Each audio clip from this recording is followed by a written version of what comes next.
Welcome to the My Rules Are Better podcast. I'm Tom Barbalet, and today we are going to be exploring the Just Plain Chaos role-playing game rules. As a means of introducing some of the concepts that I wanted to introduce to this podcast, I wanted to give some background associated with what Just Plain Chaos is about, also how I play the game, and also talk a little bit about narrative and setting, because I think these are two very important things which are oftentimes overlooked, particularly when you're dealing with existing historical stuff or things where you'd assume people would be familiar with the setting. I think setting is incredibly important in games in general. I come from a background of doing standard, deep games master kind of techniques associated with setting an environment, answering questions, doing all the usual things to make the players feel like they're participating in a world that is coherent and rich. And in particular, when you're dealing with stuff that most people don't typically know about. For example, currently there's a range of figures associated with the first Chechen Wars, which is something that fascinates me because I lived in Malaysia at the time, and the New Straits Times, which is the English publication in Malaysia, covered the Chechen rebels very, very thoroughly because obviously they were Muslims and a bunch of other things. But it gave a very pro-Chechen rebels account of the first Chechen Wars, and this is a historical period which absolutely fascinates me. So when a range came out through Tiny Terrain in the UK, I backed their Kickstarter and I bought some of the models out of the Kickstarter because I just liked the first Chechen Wars. But no one in the general population is going to know anything about the first Chechen Wars. It's not something that people are familiar with. Even talking with some of the miniature painters that I work with on a regular basis, I was saying, prepare yourselves because these Chechen War figures are going to be coming. And we had a discussion. I had a discussion with one of the painters associated with the role that kind of haphazard uniforms had on the Chechen fighters. A lot of the stuff that you see online are photos actually from the latter part of the first Chechen Wars or the second Chechen Wars, where the uniforms were considerably more uniform, for want of a better term.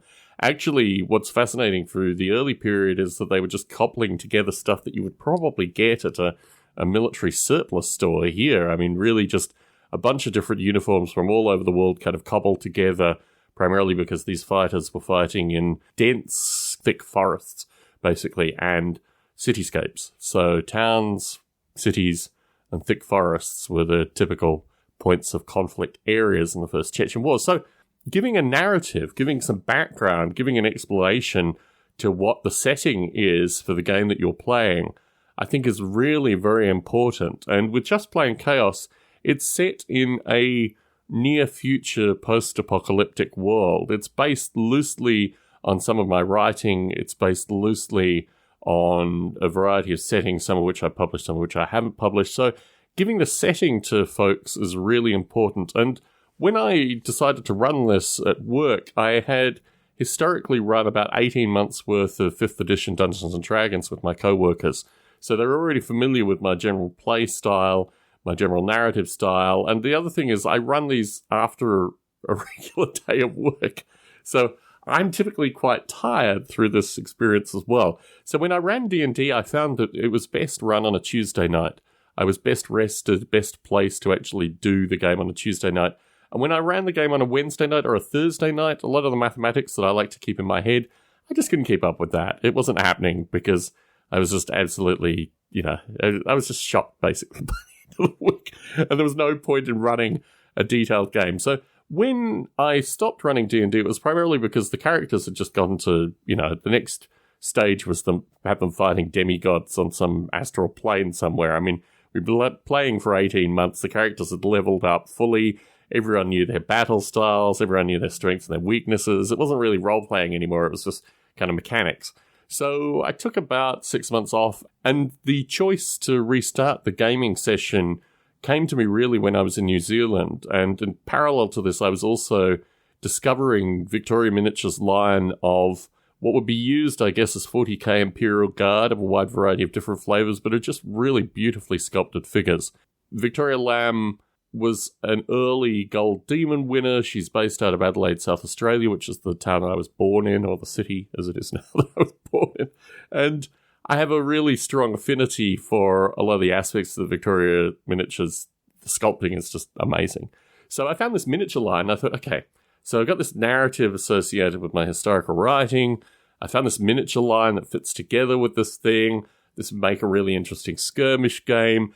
And I had some existing rule sets. Now, I've talked a little bit about this previously, but I've written rules at various times in my life and various places. And one of the rule sets that continued on with this, I thought would be really interesting to run as the role-playing game rule set. And the rule set is more wargaming oriented than his role-playing game. There's a really interesting three-dimensional possibility of diagrams with regards to how these games are played. And the purists, dice and paper, no miniatures, narrative, even some of the games are less dice and paper, and you can just have straight narrative role-playing games. So that's kind of one extreme of purism. Another extreme is everything is visually represented. Everything's represented with miniatures. You actually construct the dungeon physically. You show the players every aspect of the game, and they're just basically moving around miniatures and acting out small aspects of roles. And then you have more what I would consider wargaming aspects, which are associated with, line of sight, certainly when you get to more kind of projectile stuff. And it's a very different dynamic. So I wanted some solid wargaming elements when just playing Chaos. And I also wanted to have miniatures as a means of just visually representing what was going on. I also found a scenery company that did kind of post-apocalyptic, bombed out, could be Second World War, could be near-term dark future scenery, and bought a bunch of their kind of distracted, I don't know what one would call it, distracted cityscape stuff. So I had a few bits and pieces to use that. I had a bunch of old Dwarven Forge stuff that I'd used for the role-playing game aspect, so I could do like basic, cityscape roads and town, bollards and all the stuff that you get in cities. So I had a bunch of bits and pieces that I could put together for this game.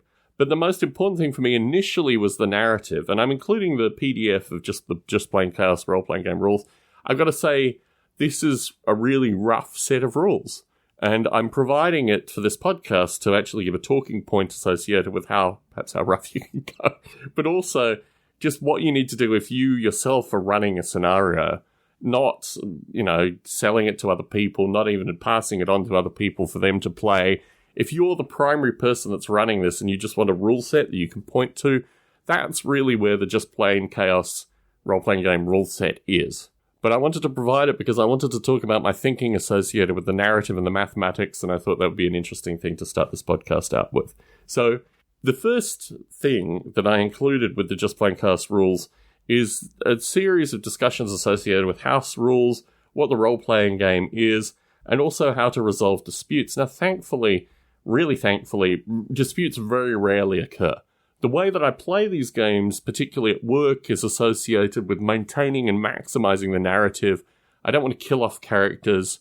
I don't want circumstances where the jeopardy is very real and very stressful. I want a kind of narrative game which involves, some people being shot down, some people, various heroic moves, various headshots, this kind of stuff in the gameplay. But I don't want anything that's too stressful. I don't want a situation where characters are killed instantly.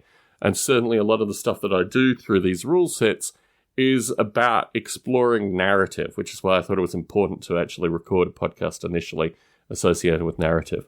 So the narrative setting that I presented to the characters occurs associated with a historical timeline and just getting a sense of what happened when and what is going on at any particular time. So the historical narrative is called History in the PDF document, and it just details what occurs to create this post-apocalyptic world, but framing it in a kind of divergence from our current, the early 1990s, actually. So diverging from the early 1990s with the technology as it was in the early 1990s, and also talking about concepts like what weapons bans do to society. There's an underlying political narrative element because this environment was very heavily based on my experiences in Australia. And in Australia in the early 1990s, the movement, or really the mid-90s, the movement was to reduce what firearms were in society, to reduce them down to very limited shot weapons, but also to demilitarize the society in a very well-impacted way. But what actually happened through this period, which is what's particularly fascinating, is that a good number of folks stockpiled weapons through this period of time as well.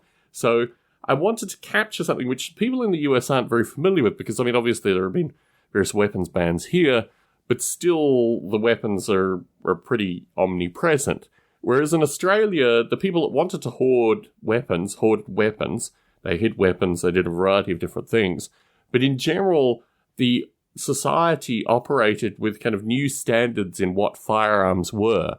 And in Just Plain Chaos, that has been enacted even greater, because the society, everyone, including the military, are forced into these new, weapons methods. So relatively low numbers of shot, single caliber weapons across all possible ranges, just a wide variety of things, of kind of combination of ban and militarization in parallel, which creates an interesting kind of counter-narrative.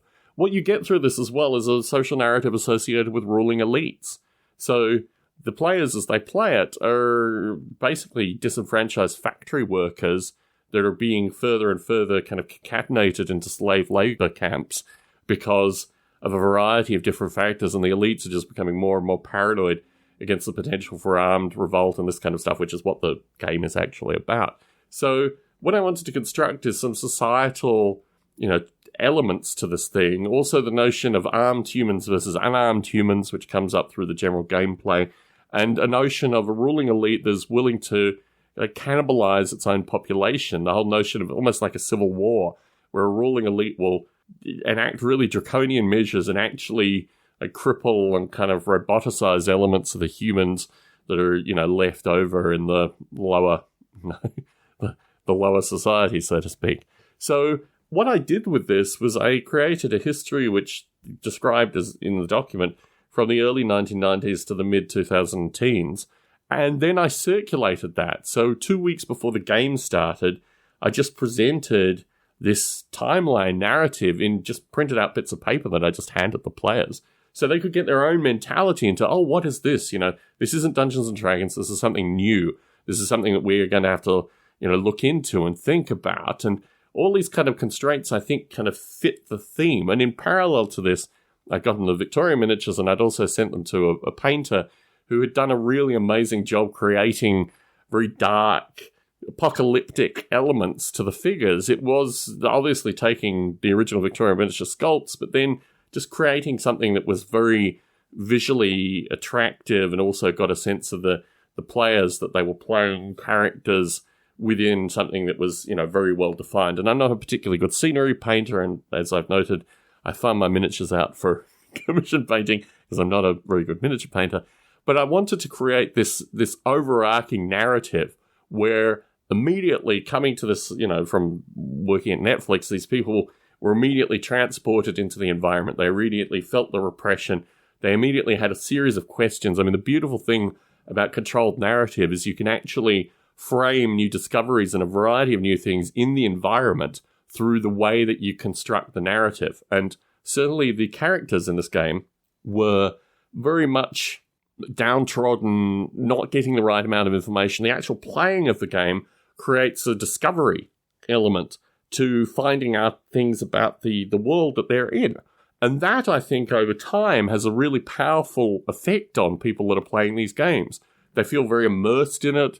They get a sense that they're actively trying to work their way through this thing. It changes the mentality very quickly in a variety of players who had historically played, leveled up D&D characters. They were very, in that power character kind of narrative, and now coming up from the bottom with limited weapons, with a bunch of crazy additional stuff.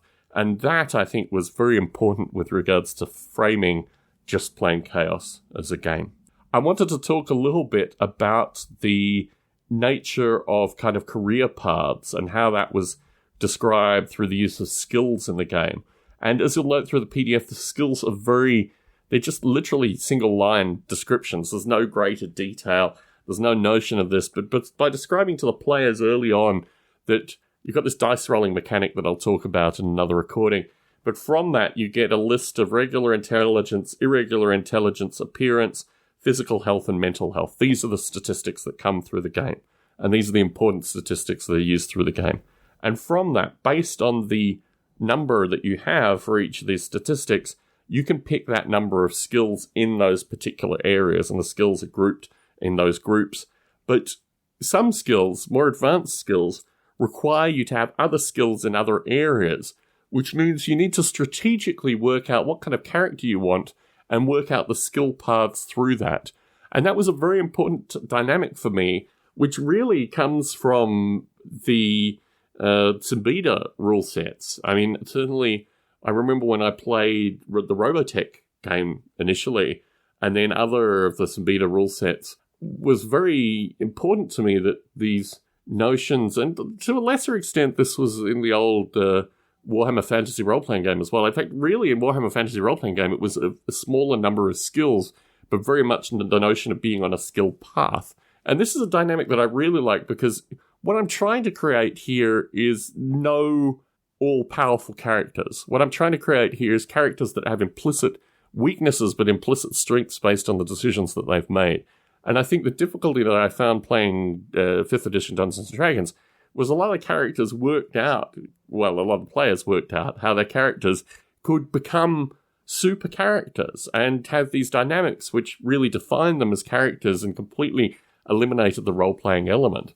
And I think what fascinates me with these kind of interdependent skills and limiting what is available to any potential player is that they're forced to think about what they want the character to actually be.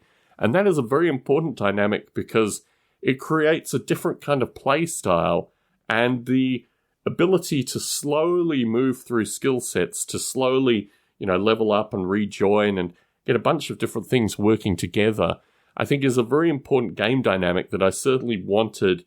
And I generally, historically, if I look at the rules that I've written, this has been a dynamic that I've used about 2/3 of the time because I think it's really very powerful in creating more playable characters fundamentally, and also creating a circumstance where the games don't get boring. One of the problems you have if characters can maximize in all skills very rapidly in all areas is they're just, they're like Swiss Army knife characters, right? Whereas what you want is a series of gameplay dynamics, which are important because you'll have one character that's specialized in one thing, one that's specialized in another thing, you'll have generalist characters, and you'll have circumstances through the gameplay where one of those characters is knocked out, or one of those characters is incapacitated, or something goes wrong with one of those characters' ability, or multiple of the characters. Particularly at the tougher points in a role-playing game, you've got a circumstance where a majority of the characters may actually be playing really suboptimally for a variety of different reasons. And that is a very interesting dynamic, which I like, personally, more the dice to do. Occasionally you can do it through narrative, but it's really important to maintain this notion that collaborative play is actually what creates the games in a kind of whole form. And if you have characters that are just like super characters all over and can do the whole thing solo, that's a different game. So certainly the dynamic associated with how the various skill sets fitted together was important for me in creating characters. And in the Just Plain Chaos rules, the selection of weapons also creates that. So there's a submachine gun weapon, there's a rifle weapon, there's a sniper rifle weapon. Historically, I had other kinds of weapons in there as well. I had assault rifles. I've returned to allowing for, pistol and revolver-like weapons, although they play with slightly different rules. And I'm going to talk more about the actual dice rolling and the elements to these things further in these podcast recordings. But I just wanted to put it there that the limiting aspect of creating characters is something that I use, as I've said, quite a lot in the games that I create. But it is your choice associated with how you frame these rules, particularly in a role-playing game. Also, strangely enough, through war games and board games too, how you frame how much power individual characters have and how they need to use this power strategically in the game. And I think this is probably a good place to stop this recording. I did want to say one final thing. My Rules Are Better, the podcast, gets out there because of word of mouth. And as a listener, you have an important responsibility, if you like this podcast, to tell other people about this podcast through any way you see fit, either by word of mouth, either through social media, wide variety of different ways that you can get the message out about this podcast. But this podcast is here primarily to see, is this a podcast people want to listen to? Is this something that people are going to get benefit from in the long term? But I wanted to provide the podcast to the community with the view that if you like this podcast, it will continue on. And a way to show that to me is to introduce this podcast to someone else. If you like it, do that. And that'll be a wonderful way to continue the podcast. If you'd like to contact me, The way to do that is through my regular email address, which is Barbalet, my surname, Bravo Alpha Romeo, Bravo Alpha Lima Echo Tango @gmail.com. I look forward to hearing correspondence. I will dedicate podcasts to talking about the correspondence that I receive as well. So if you don't hear your name shouted out initially, and you've sent an email to me, it will be coming up. I will probably do them in groups of podcasts, which I'll just do as like listener emails or something like that in order to give that feedback in that kind of time frame. So lots more to cover with regards to the Just Playing Chaos rules. We're just getting started, but I wanted to record a little bit associated with narrative and these kind of framing elements, and then we'll get into dice dynamics and other exciting things like that. Tom Barbalet coming to you from San Jose, California, signing out.